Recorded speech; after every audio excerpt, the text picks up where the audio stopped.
오늘은 고린도후서 12장 7절에서 10절의 말씀을 가지고 연약함이 은혜다라는 제목으로 연약함에 대한 설교를 드리겠습니다.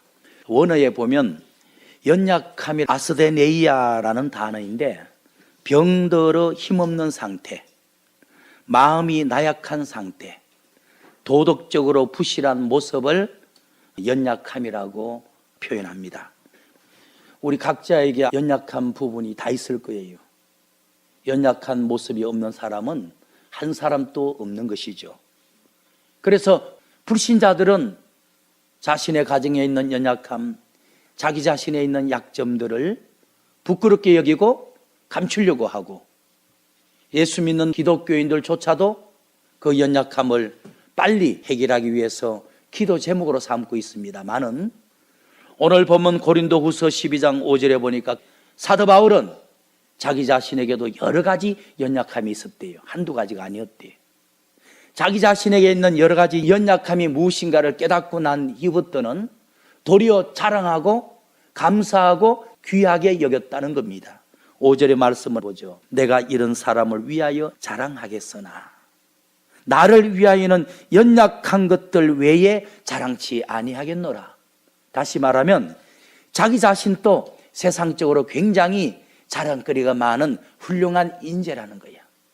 가문도 민족도 또 자기의 학벌도 자기의 과거의 명예도 그렇고 전혀 부끄러움이 없는 훌륭한 모습이라는 거야. 그런데 자기 자신에게 있는 강점, 훌륭한 모습으로는 다 버려버리고, 내가 자랑할 것이 있다면 나에게 있는 여러 가지 약한 것들을 도리어 자랑하겠다. 참 아이러니하죠. 세상 사람들은 자신의 연약함을 부끄럽게 여기고 감추려고 하고, 기독교인들은 빨리 해결하기 위해서 기도 제목으로 삼고 있는 반면에 사도 바울은 나에게 있는 연약함이 참 귀한 거구나. 그 연약함이 나에게 주는 피해보다는 이익이 참 많구나.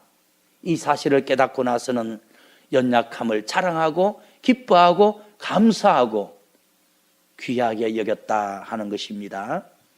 그러면 8절의 말씀을 보겠습니다. 이것이 내게서 떠나게 해달라고 내가 3번 주께 간구하였다. 사도 바울도 역시 우리들처럼 자기 자신에게 있는 여러 가지 연약한 것들을 뽑아달라고, 해결해달라고 주님 앞에 3번씩이나 간절하게 기도했다는 것입니다.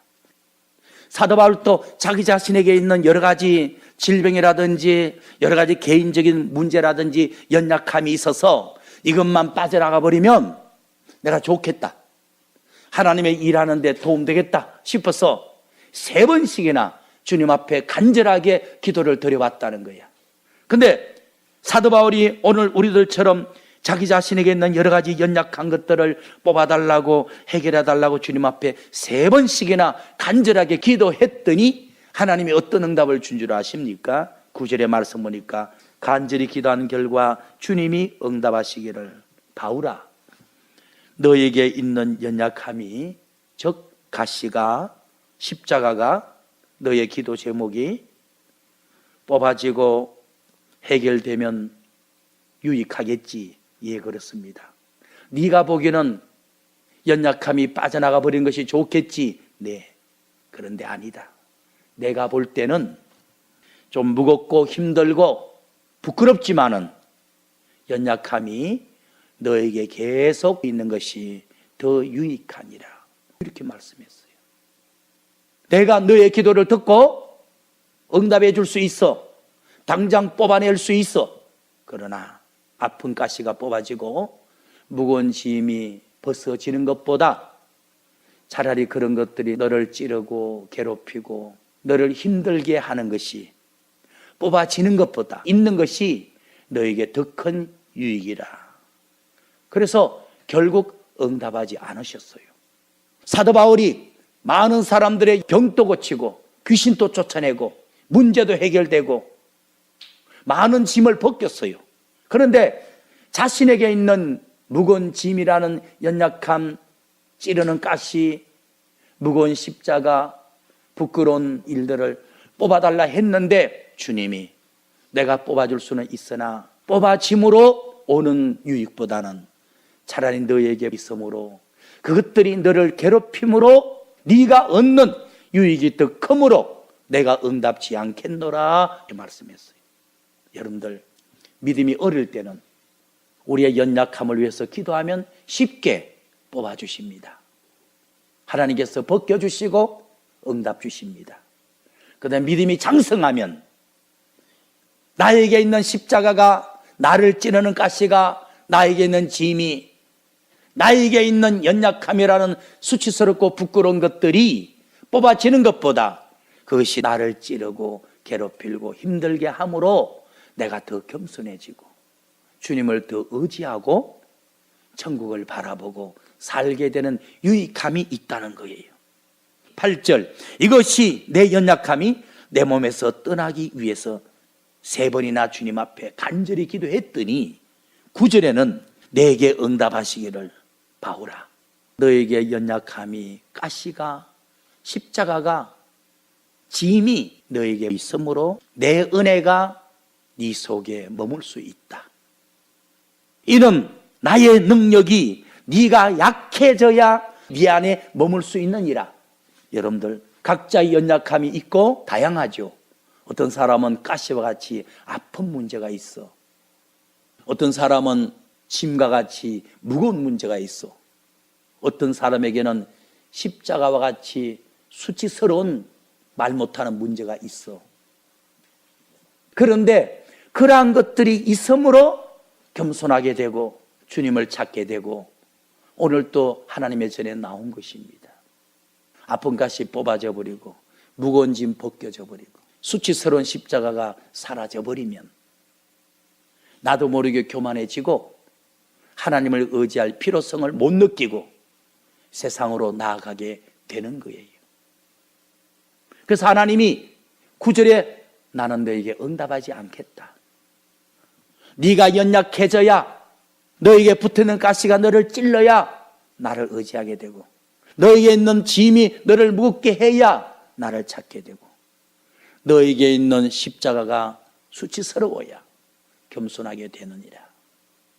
내 능력이 네가 연약해질 때 네 속에 머물 공간이 있어. 네가 강해져 버리면 내 능력이 네 속에 머물 공간이 없어. 주님이 그렇게 말씀하셨어요. 그러면 크게 첫 번째 우리에게 있는 연약함에 대한 말씀을 드릴게요. 우리 각자에게 있는 연약함을 이야기하겠습니다. 세상을 살아가는 사람들 중에 연약함이 없는 사람은 한 사람도 없습니다. 또한 각자에게 있는 그 연약함 때문에 도리어 유익이 많아요. 연약함이란 것이 가시가 될 수도 있고 짐이 될 수가 있고 십자가가 될 수도 있고 기도 제목이 될 수가 있어요. 그러한 것들이 있으므로 근심하게 되고 길을 못 피게 되고 부끄럽게 되고 힘들게 되고 그런 면도 있습니다만은 그러한 연약함 때문에 내가 겸손하게 되기도 하고 어려움을 당한 남을 이해하고요. 또 신을 찾아서 종교를 가질 수 있게도 된 겁니다. 그래서 각자에게 있는 그 연약함이 결코 삶의 걸림돌만 되는 것이 아니라 도리어 삶의 질을 높여주는 시금석이 되기도 합니다. 그러면 성경에서 말하는 연약함이 뭔지 말씀드릴게요. 성경에서는 2가지를 연약함이라 그래요. 하나는 이사야 14장 12절 말씀 봅니다. 너 아침의 아들 계명성아, 루시퍼를 말하다. 루시퍼, 사탄이 하늘에서 땅으로 쫓겨내려왔어. 쫓겨내려왔는데 어디 쫓겨내려왔죠? 9절, 아래 음부가 너로 인하여 소동하여. 아래, 요즘 말하면 우주 또는 공중, 음부로 쫓겨내려왔어. 루시퍼라는 사탄이 하나님께 범죄하다가 영의 세계에서 이 세상으로 쫓겨내려왔어. 쫓겨내려왔는데 이 자연계에 살고 있는 사람과 동식물이 고개를 들어보니까, 비유입니다 이거, 고개를 들어보니까 세상에 자연계에 사는 사람과 동식물들이 그렇게 거리던 저 천상에서 루시퍼가 쫓겨내려는 꼴을 보고 어떻게 비난을 한 줄 아십니까? 10절에 그들이 뭐죠? 자연계에 있는 사람과 동식물 그들이 쫓겨내려는 너에게 비꼬며 말하기를 너도 루시퍼야, 너도 우리와 같이 연약하게 되는구나 라고 외쳤다는 거야. 너도 우리같이 연약한 존재가 되는구나 라고 놀렸다는 거야. 그러면 여기서 귀한 걸 깨달아야 돼요. 무엇이 연약함이죠? 자연계에 산다는 자체가 연약함이에요. 자연계는 사람과 동식물이 살잖아요. 영계에는 하나님과 천사들이 산다고. 천사들이 강한 자고 자연계에 사는 사람이나 동식물은 연약한 자라고. 저와 여러분들이나 잘 사는 자나 가난한 자나 모두가 하나님 볼 때는 자연계에 사는 존재들은 연약한 자야. 자연계에 사는 자체가 연약한 자라는 거예요. 사탄 루시프가 천상에 있어 세상에 쫓겨내려올 때 지상에 있는 사람과 동식물이 놀리기를 너도 우리와 같이 되느냐? 너도 우리들처럼 연약해지느냐? 라고 비꼬았어요. 연약하지 않고 강한 자는 하나님이고 천사들이야. 이 땅에 사는 사람과 동식물은 다 연약한 존재야. 영원히 살지 못하고 병들고 모든 것에 한계가 있는 것이죠. 연약함이야. 세상에서 육체를 입고 사는 자체가 연약함이라는 겁니다.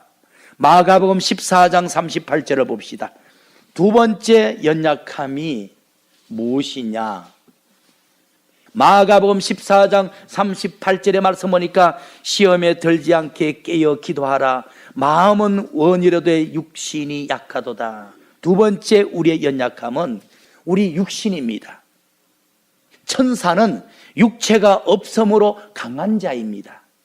사람은 동식물은 육체를 가졌으므로 육체라는 몸을 입고 사는 자체가 연약함이라는 거예요. 천사들은 안 먹어도 괜찮고 잠 안 자도 괜찮고 병원 안 가도 괜찮잖아요. 근데 우리는 육체라는 몸을 입었기 때문에 먹지 않으면 지치고 관리 안 하면 병들고. 그래서 주님도 사람의 마음은 강하다는 거야. 마음은 강할 수 있죠. 내가 왕이다, 내가 잘났다. 그러나 세상의 몸이 마음대로 됩니까? 그게 마음먹은 대로 뭐 왕이 되고 부자가 되고 됩니까? 안 되죠. 그래서 두 번째 연약함이란 우리의 육체라는 몸입니다. 여러분들 몸을 입고 인생을 많이 살면 살수록 점점점 무거워지고 둔해지고 무너져 가잖아요. 연약함이라고. 성경에서는 두 가지를 연약함이라 그럽니다. 하나는 이 세상 자체를 연약한 곳이다. 이 세상에 사는 자체를 연약한 자다. 두 번째는 우리가 입고 있는 육체라는 이 몸이 연약합니다. 하나님은 천사는 몸이 없기 때문에 강한 자다. 사람이나 동식물은 몸을 가졌기 때문에 연약한 자다. 몸이란 사용하면 사용할수록 낡고 닳고 다 무너지는 거라고. 로마서 6장 19절의 말씀 봅시다. 너의 육신이 연약함으로 그러잖아요. 이 세상 자체가 연약함이고 우리 육신 자체가 연약함이라니까. 내가 사람의 예대로 말하노니 전에 너희가 너희 지체를 육체 때문에 사람이 부정하게 살게 되고 불법을 행할 수 있는 것입니다. 마음 때문에 그런 게 아니에요. 마음은 40일 금식을 10번이도 하고 싶어. 마음은 정말 충성 헌신하고 싶어요. 근데 몸이 따라주지 않고 몸이 한계가 있는 거죠. 그래서 사도 바울이 너희의 몸이 연약합니다. 로마서 6장 19절에 너희가 과거에는 너희 몸으로 부정과 불법에 들였지만은 이제 구원받았으니 너희 몸을 의에게 드리고 거룩함에 이르라. 불신자들은 몸을 가지고 불법과 부정을 저지릅니다. 예수를 그리스도로 믿는 성도들은 이제 자기 지체라는 몸을 가지고 의롭게 거룩하게 살아야 합니다. 그러면 내가 예수 믿기 전에는 이 몸으로 부정과 불법을 행했는데, 그럼 예수 믿은 오늘부터는 내가 이 몸으로 의를 행하고 거룩함을 이루어야 되는데 어떻게 하면 되지? 방법은 하나뿐이에요. 로마서 8장 26절 봅시다. 이와 같이 성령도 우리 연약함을 도우시나니. 여러분들, 성령 충만하면 돼. 성령 받으면 돼. 성령님을 의지하면 돼요. 성령님이 내 몸에 들어오셔서 역사하시고 도와주시면, 과거에는 이 몸으로 부정과 불법을 행했지만은 성령 충만하면 의롭게 사라지고 거룩하게 사라집니다. 그래서 예수 믿는 그리스도인들에게는 성령 충만이 생명과 같대. 불신자들에게는 예수 믿는 것이 생명을 얻는 것이야. 예수 믿은 성도들은 성령 충만해야 생명의 삶을 살 수가 있어. 불신자들은 예수 안 믿으면 생명 없는 자야. 예수 믿는 성도들은 성령 충만하지 않으면 생명 없는 성도들이야. 굉장히 중요해요. 성경에서 말하는 연약함이란 이 세상 자체가 연약함이고, 두 번째는 우리가 입고 있는 육체라는 몸이 연약함입니다. 그런데 연약한 몸을 입고 살다 보니까 부정하게 살고 불법을 행하는 거야. 그러면 예수 믿고 나서는 그리스도인들의 육체는 의를 행하고 거룩한 삶을 살아야 되는데 어떻게 해야 되느냐? 하나님의 영 성령이 들어오면 돼. 성령이 충만하면 돼. 성령 충만하면 성령님이 우리 육체를 가지고 의를 행하게 하고 거룩함에 이르게 만들어주는 겁니다. 성령 충만하면 그 성도의 세상의 삶은 연약하지 않아요. 그 성도의 몸은 연약한 삶이 아니야. 성령은 어떤 일을 하는 분입니까? 갈라디아서 5장 16절 말씀 봅시다. 내가 이르노니 너희는 성령을 쫓아 행하라. 그리하면 육체의 욕심이 이루어지지 아니하리라. 성령님이 우리 속에 들어오면 육체의 연약함을 제거하신대. 부정하게 살고자 하는, 불법을 행하고자 하는 죄성을 눌러버린대. 욕심을 꺾어버린대. 육체의 욕심은 성령의 역사를 싫어하고 성령의 역사는 육체의 소욕을 싫어하나니 서로 대적하는 거야. 성령 충만하면 성령이 내 속에서 육체의 부정과 불법을 꺾어버리는 거야. 예수 믿어도 성령 충만하지 못하고 성령이 바닥나면 내 육체의 욕심과 소욕이 올라와서 부정하게 살고 불법을 행하게 되는 거예요. 성령 충만하냐 안 하냐에 따라서 연약한 인생을 살 것인가, 강한 인생을 살 것인가, 불법의 인생을 살 것인가, 의를 행하는 인생을 살 것인가 결정되는 거예요. 마지막으로 크게 두 번째, 우리 각자에게 있는 연약함이 주는 유익에 대한 말씀을 드릴게요. 우리 각자에게 다 연약함이 있어요. 나름대로 다 문제가 있고 가시가 있고 짐이 있고 십자가 있고 부끄러운 모습이 다 있어요. 우리 각자에게는 연약함이 주는 유익이 어떤 것인지 한번 말씀드립니다.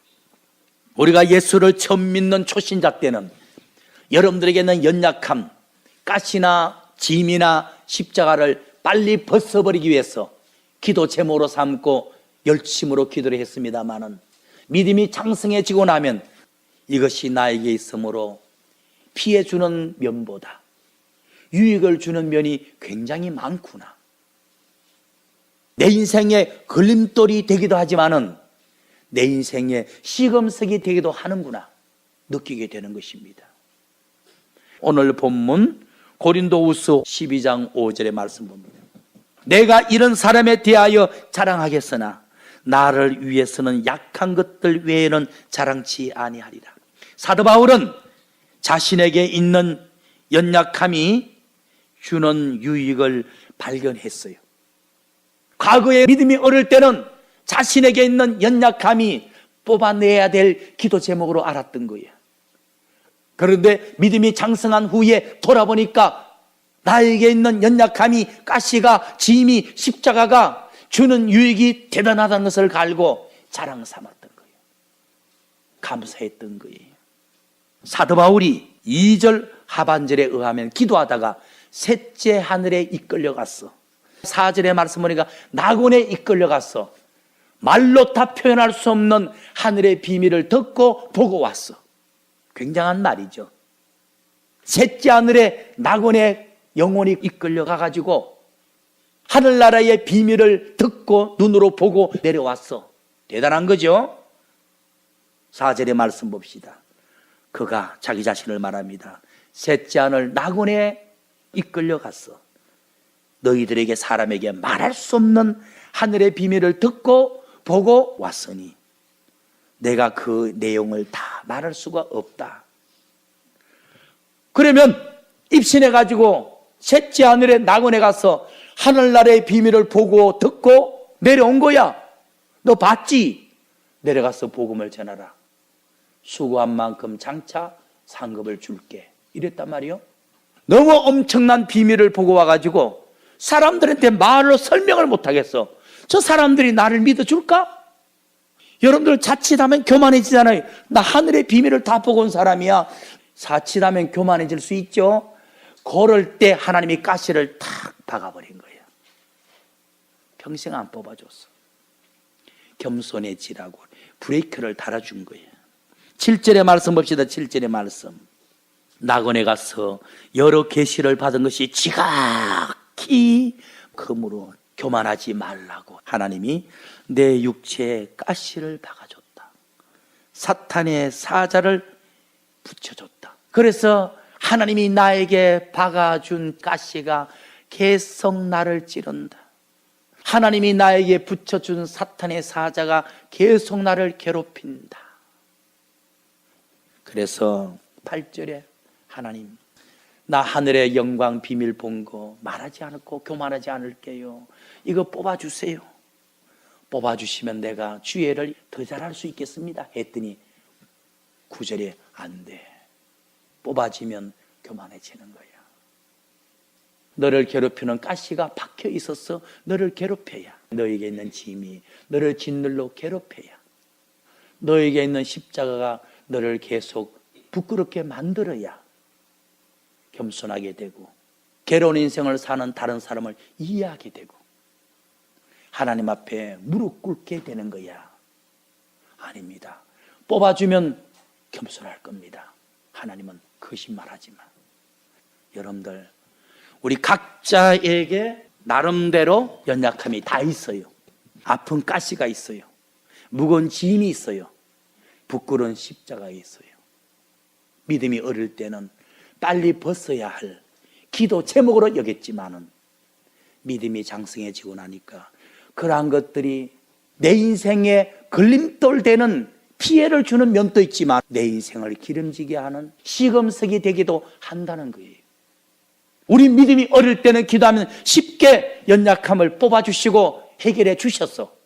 믿음이 장성하면 하나님이 일부러 가시를 찔러주기도 해. 무거운 짐을 묶어주기도 해.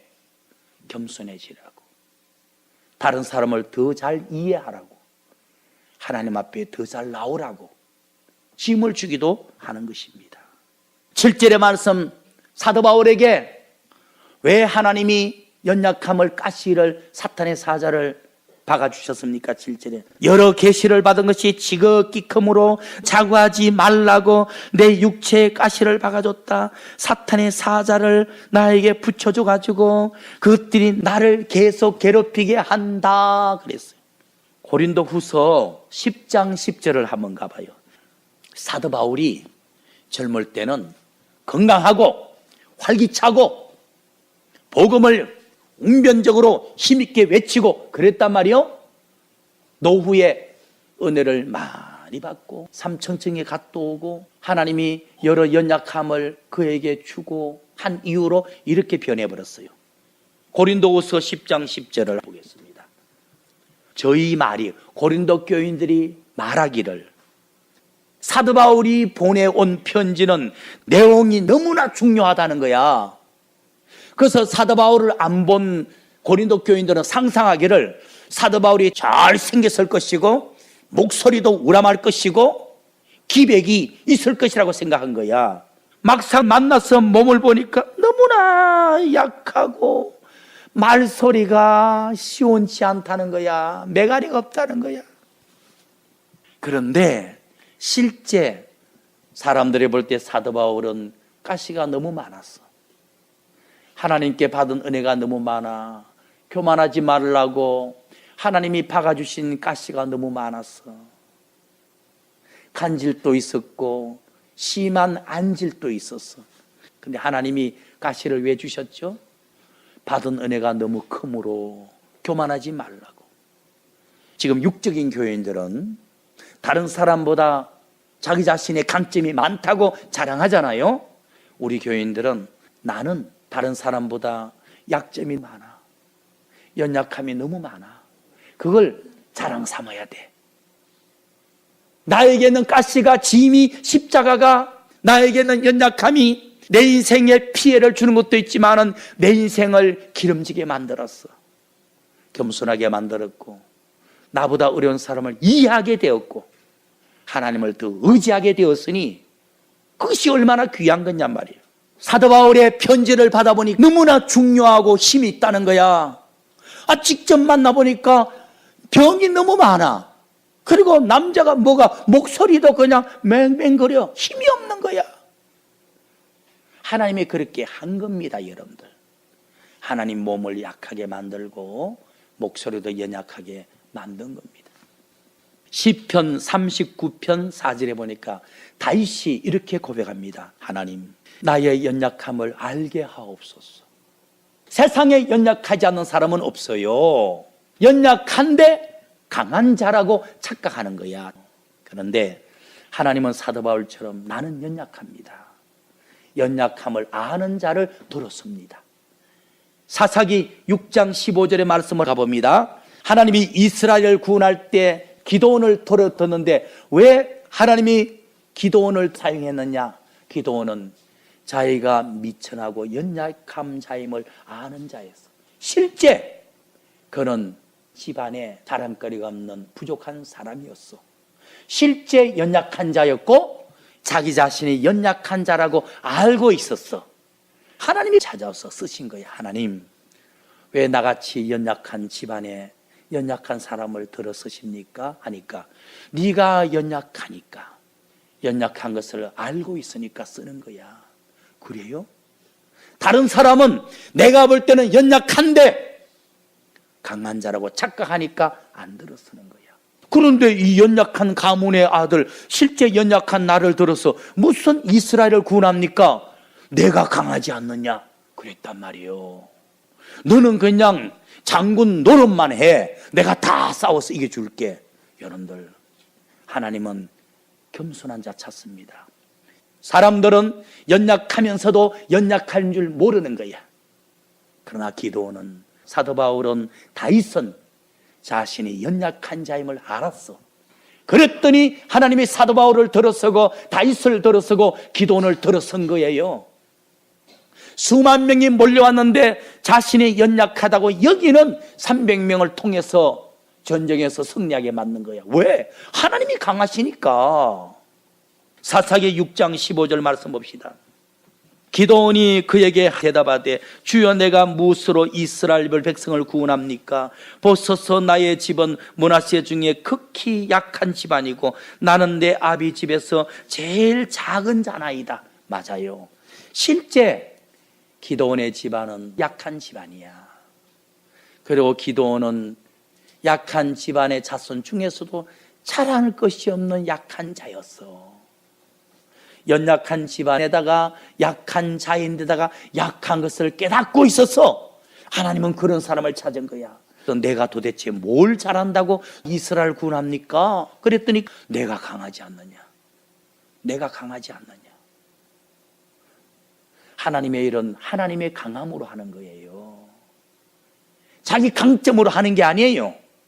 자기 강점이 깨어져야 돼. 16절에 봅니다. 여호와께서 그에게 이르시되 내가 반드시 너와 함께 하리니 내가 미디안 사람 치기를 한 사람 치듯 하리라. 내가 강하지 않느냐? 내가 도와주면 될 거 아니냐? 내가 천사를 보내주면 될 거 아니냐? 그렇게 말씀했어요. 말씀을 마칩니다. 세상에 사는 사람들 중에 연약함이 없는 사람은 한 사람도 없습니다. 자신이 연약한 점을 모를 뿐이지.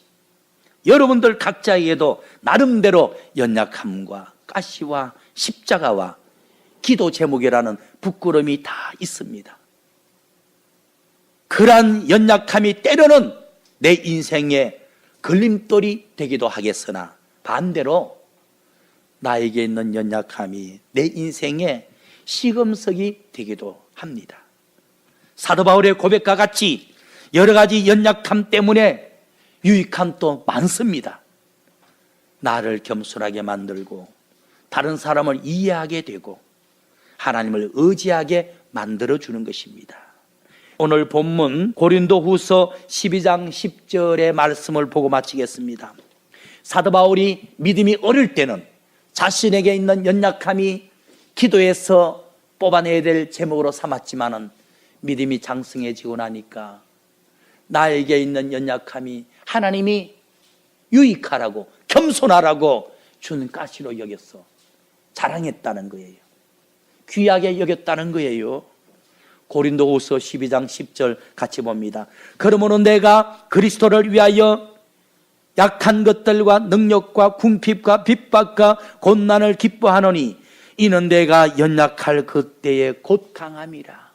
다시 말하면 내가 연약해지고 연약한 자임을 알 때 하나님이 내 속에서 강하게 일할 수 있다, 그 말입니다.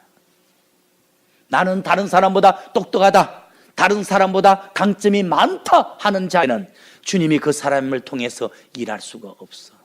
그러나 실제 연약하고 또는 연약한 자임을 고백할 때 주님이 그 속에 머물 수 있고 그를 통해서 강하게 일할 수가 있어요. 기도원이 실제 연약한 자였어. 그리고 연약한 자인 것을 고백하는 자였어. 하나님이 그 속에 들어가서 강하게 일할 수가 있었어요. 여러분들이 평생 질병을 가져 살고 연약함이라는 문제 속에 살라는 말은 아니지만은 나에게 있는 연약함이 마귀가 준 것도 있지만 마귀가 준 것은 기도해서 뽑아내야죠. 하나님이 나에게 심은 것도 있다는 거예요. 나를 겸손하라고, 다른 사람을 이해하라고, 하나님을 더 가까이 오라고, 하나님이 주신 십자가일 수가 있다는 거예요. 믿음이 어릴 때는 그 연약함이 나에게 피해만 주는 걸림돌 같지만은 믿음이 장성해지고 나면 나에게 피해도 주지만은 많은 이익을 주고 유익함을 주는 것입니다. 그래서 사도 바울처럼 우리 모두가 내게 있는 연약함을 감사하고 기뻐하고 자랑하는 여러분들 되시기를 예수 그리스도의 이름으로 축원을 드립니다.